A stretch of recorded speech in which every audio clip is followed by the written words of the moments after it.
NCERT class 10 maths हमारा chapter है, chapter number 4 quadratic equations, और उसमें हम लोग क्लास नंबर 3 करते हैं nature of roots. The roots of the equation ax² + bx + c = 0 are given bye.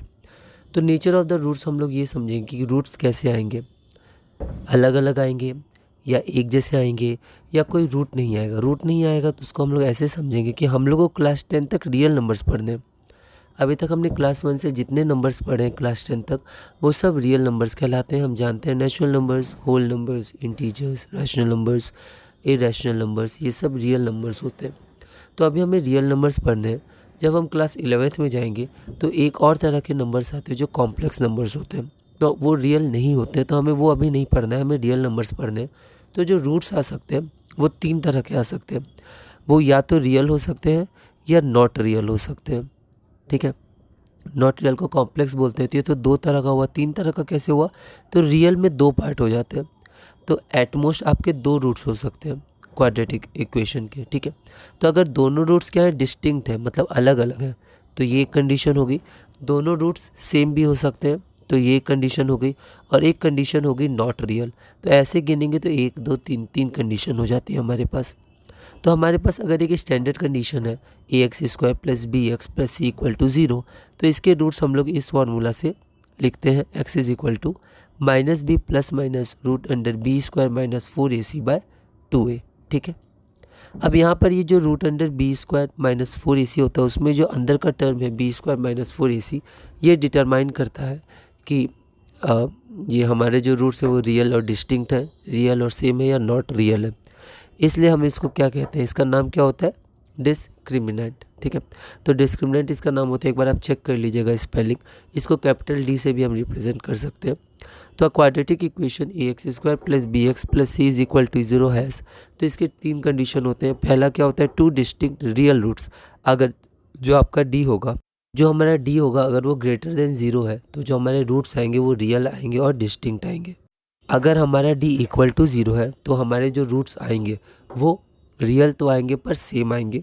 और अगर d डिस्क्रिमिनेंट हमारा लेस देन 0 है, हम कह सकते हैं b² - 4ac लेस देन 0 है, तो हमारे रूट्स क्या आएंगे? वो नॉट रियल आएंगे।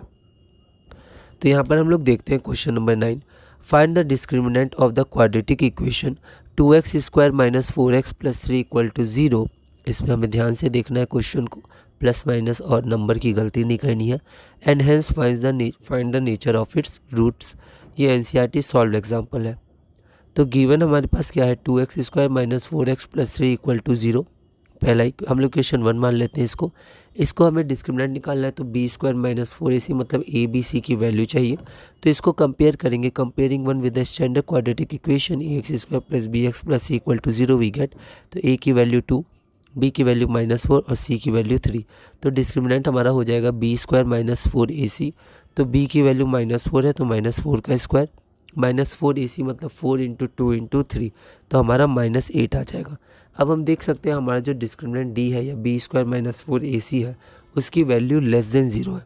तो लेस देन 0 है मतलब नेचर क्या हो जाएगा? उसका नेचर हो जाएगा कि इस क्वाड्रेटिक इक्वेशन के कोई भी रियल रूट्स नहीं है।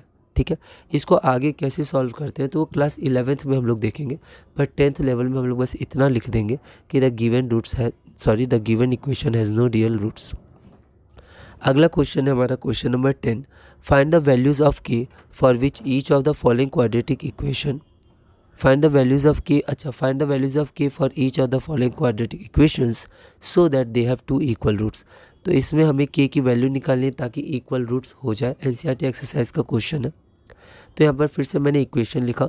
फिर से अब हमें ये कॉन्सेप्ट ध्यान रखना है कि इक्वल रूट्स तब होंगे जब d = 0 होगा। तो b² - 4ac को हम लोग 0 के इक्वेट करेंगे। तो गिवन इक्वेशन हमारे पास क्या है? 2x² + kx + 3 = 0। इसको मैंने इक्वेशन नंबर 1 मान लिया। अब comparing one with a² + bx + c = 0 we get. तो a की वैल्यू 2, b की वैल्यू k और c की वैल्यू 3 आ जाएगी। इसको इक्वेशन नंबर 2 मान लिया। ठीक है, अब फॉर 2 इक्वल रूट्स, तो इक्वल रूट्स के लिए हम लोग क्या करेंगे? d को = 0 कर देंगे या डिस्क्रिमिनेंट = 0। डिस्क्रिमिनेंट होता है b² - 4ac = 0। अब b की वैल्यू k है, के है, ए की वैल्यू 2, सी की वैल्यू 3। तो कहाँ से आपने ये ली है ना, बोर्ड में ये सब शो करना पड़ता है। तो हमने इक्वेशन 2 से ली, तो इसको लिखना मत भूलिएगा। इसको इक्वेशन 2 हमने क्यों माना था पहले, ताकि जब इसकी वैल्यू पुट करें तो यहाँ लिख सके हमने इक्वेशन 2 से वैल्यूज़ ली। तो अगर आपने लिखा है तो don't forget to write if written previously. अगर आपने प्रीवियसली लिखा है तो इक्वेशन 2 इसीलिए तो लिखा है ताकि आगे आप इसका यूज़ कर पाए। तो यूज़ जब आप करेंगे तो आप उसको लिखिएगा भी। यहाँ से के स्क्वायर आपका 24 आ गया, तो रूट तो प्लस माइनस दोनों हो सकता है, तो plus minus root 24 that is plus minus 2 root 6। Therefore the required value of k is plus minus 2 root 6। अगला हमारे पास है k x into x minus 2 plus 6 equal to 0। तो ये हमारे पास गिवन है। इसको पहले थोड़ा और मैंने सॉल्व किया, एक बार सिंप्लीफाई कर लिया, तो यहाँ पर आपका आ गया के एक्स स्क्वायर माइनस 2 के एक्स प्लस 6 इक्वल टू 0। ये इक्वेशन 1 हो गई। Comparing equation 1 with a square a x square plus b x plus c equal to 0। तो इसमें से ए की वैल्यू के आ गई, बी की वैल्यू माइनस 2 आ गई और सी की वैल्यू हमारे पास 6 आ गई। ये इक्वेशन नंबर 2 मान लिया। फिर से अगर हमारे पास 2 इक्वल रूट्स हैं तो डिस्क्रिमिनेंट हमारा 0 आ जाएगा। तो डिस्क्रिमिनेंट हमारा होता है b square minus 4ac that is equal to 0। B की वैल्यू माइनस 2 के है तो पूरे माइनस 2 के का होल स्क्वायर होगा। ए की वैल्यू के है और सी की वैल्यू 6 है, ये इक्वल टू 0 होगा। इसको आप लोग थोड़ा सा सॉल्व करेंगे, तो सॉल्व करेंगे तो यहाँ पर देखिए के कॉमन लेंगे। आप चाहते तो 24 के को उधर ले जाके के कैंसिल भी कर सकते थे, कोई दिक्कत नहीं है, पर यहाँ पर के कॉमन ले लेंगे तो हम लोग के को एक 0 भी आपका वैल्यू आ जाएगा। ठीक है, तो जब हम लोग 0 और 0 कैंसिल करते हैं तो वहाँ पर हम लोग मानते हैं के 0 नहीं है। ठीक है, और यहाँ पर भी जब हम के इक्वल टू 0 हम लोग निकालें तो हम लोग यही मानेंगे कि के 0 नहीं है। क्यों? क्योंकि अगर के 0 हो जाएगा तो आप यहाँ देखिए ये 0 हो जाएगा, मतलब ये तो फिर आपका लीनियर पॉलिनोमियल हो गया। ठीक है, तो यहाँ पर हम लोग के अगर कॉमन लेंगे तो के आपका हो गया 4k माइनस 24। ठीक है, तो के इंटू 4k माइनस 24, के 0 तो होगा नहीं, तो 4k माइनस 24 0 होगा, जिसका मतलब के की वैल्यू 6 होगी। ठीक है, तो यहाँ मैंने लिख दिया है कि के इक्वल टू 0 एक रूट निकल रहा है और के आपका 6 भी एक रूट निकल रहा है। ठीक है, लेकिन अगर हम लोग के की वैल्यू 0 रख देंगे तो यहाँ पर आप देखिए के की वैल्यू 0 रखने पर यहाँ पर हमारा जो इक्वेशन है वो इक्वेशन आपका लीनियर हो जाएगा। ठीक है, क्वाड्रेटिक नहीं होगा। तो यहाँ पर के की वैल्यू 0 रखने पर ये इक्वेशन 0 तो हो रहा है लेकिन वो वैल्यू 0 सही नहीं है। ठीक है, तो इसलिए के की वैल्यू 6 हो जाएगी। तो यहाँ पर हम लिख देंगे द रिक्वायर्ड वैल्यू ऑफ के इज़ 6। तो यहाँ पर देखिए मैंने एक स्टेप्स लिखे, आप इसमें से कुछ हटा सकते हैं, कुछ जोड़ सकते हैं, मॉडिफाई करके लिख सकते हैं। बाकी कॉन्सेप्ट मैंने एक बताया है, एक वे बताया है, आप आगे बढ़ सकते हैं। अगला क्वेश्चन है is it possible to design a rectangular mango grove whose length is twice its breadth and the area is 800 metre square. ठीक है, तो क्या हम इसको डिज़ाइन कर सकते हैं जिसका लेंथ आपका ट्वाइस ब्रेथ हो और एरिया 800 मीटर स्क्वायर हो? तो इसको हम लोग देखते हैं। और क्वेश्चन और है कि अगर हम लोग कर सकते हैं तो हमें लेंथ और ब्रेथ फाइंड करनी है। एनसीईआरटी एक्सरसाइज का एक क्वेश्चन है, तो हम लोग इसको देखते हैं। तो यहाँ पर हम लोग ध्यान देंगे कि यहाँ पर लिखा हुआ है कि length is twice its breath, तो ब्रेथ को हम लोग x मानेंगे तो लेंथ 2x हो जाएगा। तो यहाँ पर let the breadth of the mango group be x metre, so length is equal to 2 times breadth that is 2x metre according to the question. Now area of the group, तो area हमारा क्या हो जाएगा 800 metre square. Area होता क्या है, rectangle है, तो लेंथ इंटू ब्रेथ, तो लेंथ हमारा x है तो ब्रेथ हमारा 2x हो जाएगा। Metre times metre, metre square, तो 2x square metre square equal to 800 metre square. आप चाहे तो ये हटा भी सकते हैं। ठीक है, मैंने इसको लिख दिया। तो यहाँ पर एक्स स्क्वायर आपका 400 आ जाएगा, तो एक्स आपका आ जाएगा, फिर से रूट है तो प्लस माइनस 20। अब लेंथ है, ब्रेथ है, डिस्टेंस है, तो ये आपका निगेटिव तो नहीं होगा, तो आंसर 20 आएगा। तो मैंने लिख दिया since length and breadth can not be negative, क्योंकि एक -20 भी आ सकता था अगर मैथमेटिकली हम लोग देखें तो। Therefore it is possible to design, तो हम लोग डिज़ाइन कर सकते हैं क्योंकि एक्स की एक वैल्यू आ गई, तो लेंथ की एक वैल्यू आ जाएगी 2 टाइम्स 20 दैट इज़ 40 मीटर, तो हम लोग डिज़ाइन कर सकते हैं। Therefore it is possible to design a rectangular mango grove of length, देखिए लेंथ 40 है 20 नहीं है। ठीक है, क्योंकि एक्स ब्रेथ को रिप्रेजेंट कर रहा है तो जल्दबाजी में ऐसी गलती हो सकती है।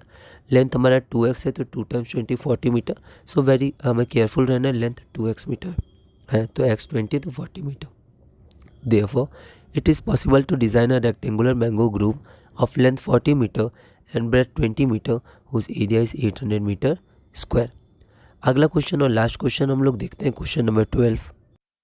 Is the following situation possible, if so determine their present edges.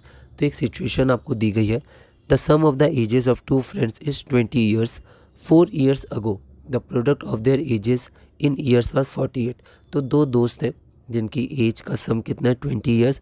4 years अगो है ना, 4 ईयर्स फ्रॉम नाउ होता तो प्लस करते, 4 ईयर्स अगो मतलब 4 साल पहले उनके प्रोडक्ट ऑफ देयर एजेस, तो उनके एजेस का जो प्रोडक्ट है वो 48 था. क्या ये पॉसिबल है? अगर ये पॉसिबल है ये सिचुएशन, तो आपको बताना है कि उनके प्रेजेंट एज क्या है. एनसीईआरटी एक्सरसाइज का एक क्वेश्चन एक बार हम लोग देखते हैं. तो यहाँ पर सम ऑफ एजेस 20 ईयर्स से गिवन है. तो मान लेते हैं जो पहला दोस्त है फर्स्ट फ्रेंड, उसकी एज x ईयर्स है. तो जो दूसरा दोस्त है उसकी आप y मान सकते हैं, तो x + y 20 हो जाएगा. उसके बाद सब्स्टिट्यूट करना होगा. पर क्योंकि सम हमारे पास दिया हुआ है, तो अगर पहले की x है तो दूसरे की 20 - x है. दोनों को जोड़ेंगे x कैंसिल होकर 20 आ जाएगा जो हमारा दिया हुआ है. अब age of first friend 4 years ago, क्योंकि उनका प्रोडक्ट दिया है तो पहले 4 साल पहले उनकी एज हमें निकालनी होगी. तो age of first friend 4 years ago वो हो जाएगा x - 4 ईयर्स. और age of the second friend 4 years ago वो हो जाएगा 20 - x थी उसकी प्रेजेंट एज, और -4 करेंगे तो 16 - x ईयर्स. ठीक है, तो लेट द एज की जगह यहाँ पर आप प्रेजेंट डाल दीजिएगा तो ज़्यादा सही रहेगा. प्रेजेंट एज की बात हो रही है क्योंकि दूसरी एज भी निकल रही है 4 ईयर्स अगो, तो उसको कन्फ्यूजन ना रहे, तो प्रेजेंट एज आप यहाँ लिख दीजिएगा. अब यहाँ पर जो हमारा प्रोडक्ट दिया हुआ है वो 4 साल पहले की एजेस का प्रोडक्ट दिया हुआ है. तो यहाँ पर x - 4 × 16 - x हमारा 48 है. इसको सॉल्व किया, उसके बाद इसको क्वाड्रेटिक इक्वेशन के स्टैंडर्ड फॉर्म में बदला. तो यहाँ पर RHS 0 आएगा और -1 कॉमन लेके हमने इसको पॉजिटिव कर दिया. ठीक है, तो इसको इक्वेशन हमने 1 मान लिया. अब comparing equation 1 with standard equation, क्योंकि हमें क्या करना है, पॉसिबल है कि नहीं, तो पहले हमें देखना है कि इसके रूट्स क्या रियल आएंगे. अगर रियल आएंगे तभी पॉसिबल होगा, वरना फिर पॉसिबल नहीं होगा. अब यहाँ पर हमने कंपेयर किया तो a की वैल्यू 1 आ गई, b की -20. माइनस कई बार हम लोग जल्दबाजी में भूल जाते हैं, पर ध्यान रखना है सिर्फ b यहाँ पर 20 नहीं है, माइनस के साथ 20 है. और c की वैल्यू 112 हो गई. तो डिस्क्रिमिनेंट हमारा हो गया b² - 4ac. तो b की वैल्यू क्या हो गई, यहाँ पर -20 हो गई. तो ये देखिए -20 का स्क्वायर -4 टाइम्स a × c. अब यहाँ पर देखेंगे तो डिस्क्रिमिनेंट हमारा निगेटिव आ गया, मतलब कोई भी रियल वैल्यू नहीं होगी. ठीक है, और रियल वैल्यू होना बहुत ज़रूरी है. एज है तो पॉजिटिव में होनी चाहिए, 1 2 3 4 20 50 ऐसे करके. ठीक है, लेकिन यहाँ पर हमारे पास कोई भी रियल वैल्यू नहीं आएगी, और अगर रियल वैल्यू नहीं आएगी तो यहाँ पर हमारी सिचुएशन एग्जिस्ट नहीं करेगा. Discriminant is less than 0, hence no real values for 1. जो हमारा इक्वेशन 1 है, मेन इक्वेशन हमारे पास है, इसकी कोई रियल वैल्यू एग्जिस्ट नहीं करती है. No real roots, has the given situation is not present. नहीं, सॉरी, यहाँ पॉसिबल होगा, है ना, पॉसिबल. ओके, तो इसी के साथ हमारा चैप्टर नंबर 4 पूरा होता है. अब हम क्वेश्चंस करेंगे. अगली वीडियो से हम लोग क्लास नंबर 1 शुरू करेंगे, अरिथमेटिक प्रोग्रेशन का, जो हमारा चैप्टर नंबर 5 है. तो इस वीडियो में हमने क्लास नंबर 3 पूरी की और क्वेश्चन नंबर 12 पूरा किया. आप और भी क्वेश्चन प्रैक्टिस करिएगा, एनसीईआरटी के सॉल्व एक्सरसाइज, एनसीईआरटी एग्जाम्पलर से प्रीवियस ईयर्स आप देखिएगा. ठीक है, तो इस वीडियो में हमने क्लास नंबर 3 और क्वेश्चन नंबर 12 तक पूरा किया. अगली वीडियो में हम लोग अपना अगला चैप्टर शुरू करेंगे, जो हमारा अरिथमेटिक प्रोग्रेशन है, चैप्टर नंबर 5. धीरे धीरे अपनी मैथ्स क्लास 10 CBSE NCERT में आगे बढ़ेंगे.